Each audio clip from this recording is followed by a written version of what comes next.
prachtig om daar te komen die in mijn weer terug. Ja, ik zal er heel blij mee. Ik ben Lisanne Hiemstra.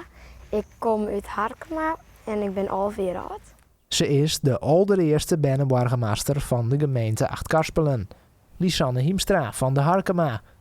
Uit 19 reacties en uiteindelijk 10 kandidaten waar Lisanne verleden week officieel installeren. En het leek me eigenlijk wel heel leuk direct. Maar ik had natuurlijk nooit verwacht dat ik het zou worden. Maar ja, eigenlijk vanaf toen dacht ik al, dit is wel echt iets voor mij. Op school zit ik in de leerlingenraad en dan moest ik op school me helpen mijn ideeën bedenken om school beter te maken. En ik wil vaak bij het gemeentehuis West, mijn school ik.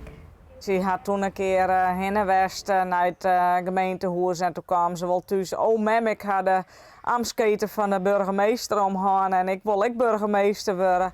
Nou ja, dan denk je nog net dat ze winnen zal, want er ben natuurlijk een hele prutte die er aan mij doet. Dus dan verwacht je net dat ze als winnaar uit de bus komen zal. Dat beloof ik. Nog eens een dik applaus.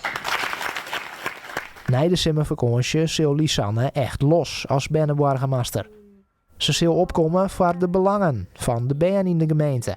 En er kan soort op paard wezen. Bij de burgemeester bij evenementen sisma en dan gewoon wat vertellen en dat soort dingen, denk ik dat het is.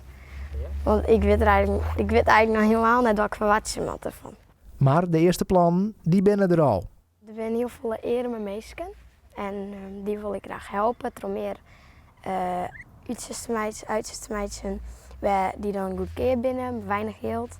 Zodat mensen mij weinig geld, ik gewoon euro, ze mij herkennen. Zodat die mensen die dus in een gezin mij minder geld leven, dat die ik gewoon ergens herkennen. Dat is eigenlijk ook wat ik bereiken wil.